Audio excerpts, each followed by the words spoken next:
This is WJTV News Channel 12 at 6. The owners of a trail cam in Jefferson County say they've captured something on screen that they can't explain. A UFO hovering among a group of deer in Jefferson County. Can a camera lie? Jacob Kittilstad takes a look through the lens this Mystery Monday.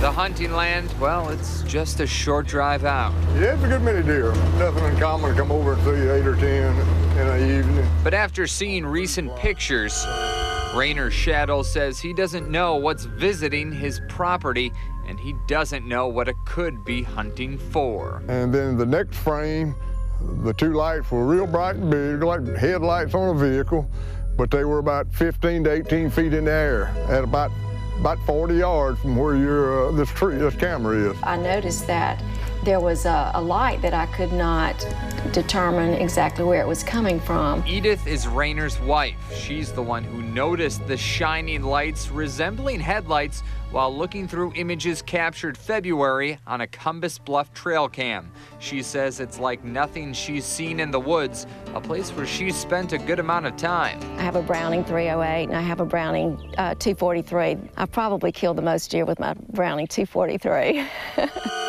To me, a UFO is an unidentified flying object.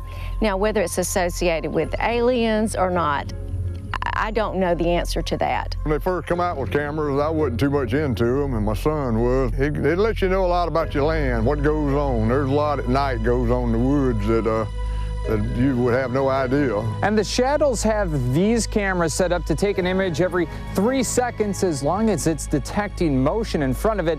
That means it's getting pictures of pretty much anything that walks on by. We started really, flashing back and forth. What is this? Trying to figure it out. We just thought it was something very unusual. It wasn't the nice buck that I was looking for. But it is possible the lights could be from a doe, or at least its eyes. Dropping the dots straight down show it could make sense the lights are reflections from the deer's eyes. The camera uses invisible infrared light for a flash so it doesn't scare animals away, and manufacturers report occasionally images can get jumbled. True enough, even though I've had thousands of pictures over the last 8 or 9 years with cameras, I never saw one reflect eyes like that, but even if that was eyes reflected, it doesn't explain the object that was up in those tree limbs. You could see that it was in the tree lines, and that's the one that I just wasn't sure what it was, if it was a drone or just what it was. Kind of a transparent looking something that seemed to be suspended in the air, almost like a partially open umbrella to me. New sights to go along with the wildlife for the Shadows, who've lived on the property 41 years. It looked like you would typically think of a flying saucer. It was a disc type thing. We didn't know what that was. So when we looked at all the photographs together, it was just intriguing to us. 7:53, there was something a little strange. Exploring the unexplained on Mystery Monday, Jacob Kittilstad, News Channel 12. So what is it? Well, the family says they block off the entrance to the woods when they're not at home. And when these pictures were taken, they were at a relative's house. No one else has access to the area. This is WJTV News Channel 12 at 6. For more than a dozen years at a Vicksburg Park, playtime has been put on recess. You see, the city no longer maintains it, but as the grass grows and those vines creep forward, someone, a mystery groundkeeper, keeps cutting it back. Jacob Kittilstad gets schooled on the playground this Mystery Monday. Memories of a park What the? meet memories of a clear path. I ain't worried about the red bugs. I'm worried about the... How the hell we gonna get down in there, man? Alderman Michael Mayfield leads the way to the jungle gym. Overgrown urban decay, rusting less than you might expect after 60 years exposed. I mean, this is for real. This is iron. All these, even your spokes in here. Perhaps because it's heavy duty. They're oldie but goodie. Something that you see would last for many, many years.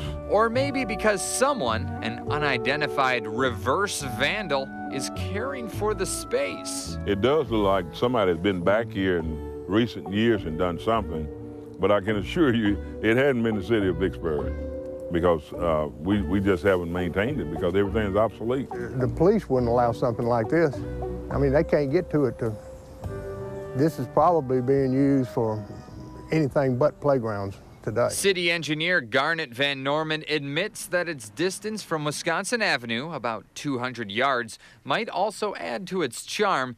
But in reality, there are even more issues. There's the liability aspect, but also the playground is not compliant with the Americans with Disabilities Act. And Vicksburg's director of recreation said he wasn't even aware this park existed until we asked him about it. Currently, it's not on the list of Vicksburg's 20-plus parks, which include the park on Marion Lane, this one on Glenwood Circle, and don't forget Eisenhower Drive, Farmers Street, and the bigger play areas like this one on Sherman Avenue. But there may be a more bureaucratic reason why this park, with its scary swings but shiny slides, was never updated. You see, it was built when more kids were around, but it was also built on the battlefield. That means it's on federal property, which is more restricted now than back in the 60s. Places like this all over the city. The city doesn't own it. The military park actually owns it. I doubt if the park would even allow something like this today. And there's not been one single person that has come to me and asked that we redo this park. Probably 80% of Vicksburg don't know it's here. But of the people who do know, neighbors agree there's at least one mystery groundskeeper who prunes this patch. People either don't know or aren't sane, but trim plants don't lie. The footpath, however, Gives me a stick just in case. is another story. You know one thing, man? You're the only news reporter I would do this for. I want you to know that. Exploring the unexplained on Mystery Monday, Jacob Kittilstad, News Channel 12. And we certainly thank you, sir, for allowing Jacob and yourself to go back there. Currently, there are no plans to remove that play equipment. City officials say the idea has been thrown around in the past, just no one has acted on it. This is WJTV News Channel 12 at 6.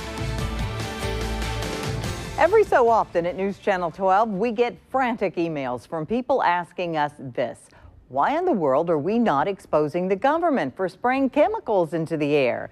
Well, that's a serious accusation. Too bad most scientists agree this conspiracy theory is completely bogus. Jacob Kittilstad looks to the sky this Mystery Monday. This is a fresh chemtrail being laid across the sky right now. This type of video litters the internet. Demanding an explanation of chemtrails. It's conspiracy theorists claiming the government, or another shady group controlling the world, is seeding the sky with dangerous chemicals. Reasons why range from weather control to poisoning the public.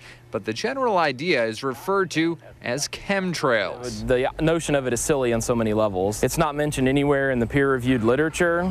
It's not ever taught in a weather or climate course. Do you believe that this is a full-scale secret operation? And the process that forms the contrails is very well understood. Yeah, you heard it. He said contrails. Dr. Andrew Mercer, who specializes in statistical climatology and meteorology at Mississippi State, says, again, contrails are completely explainable. Consider an engine. When it's working, it's giving off heat, but also a certain amount of moisture. And when a plane is in the high atmosphere, where temperatures are negative 40 degrees Celsius, it only takes a little water vapor to create a saturated environment that, with cold temperatures, almost instantaneously freezes, creating a thin, wispy cirrus cloud. There's no real evidence of any type of a chemical release. The logic behind such a release doesn't really even make a whole lot of sense. It doesn't make sense financially. It doesn't make sense from the standpoint of why the government would even want to do something like this. And these stories could also just be a sign of the political times in America. According to the most recent Gallup poll, 81% of Americans say they distrust information given to them by the government. And talking about people like me, journalists, well, 55% of Americans say that they have no confidence in the media. So no matter what I say right now, there's going to be a group of people out there who either think I'm misinformed or deliberately lying. But here's the real deal. Your opinions don't decide what the facts show. The facts decide what the facts show. It's an interesting struggle because for some reason in this country, a lot of The general public does not trust scientists, like climate change as a primary example. Climate change is one that has become very politicized, and so regardless of what the science says about the topic, people tend to favor one side or another based on their political beliefs. But what are we really being acclimated to? Based on the people they know through social networks. Exploring the unexplained on Mystery Monday, Jacob Kittilstad, News Channel 12. Well, Dr. Mercer also gives a simpler explanation of contrails. I know we're about to start a Mississippi summer here, but the next time it's cold out there and you can see your breath, well, that's exactly the same process.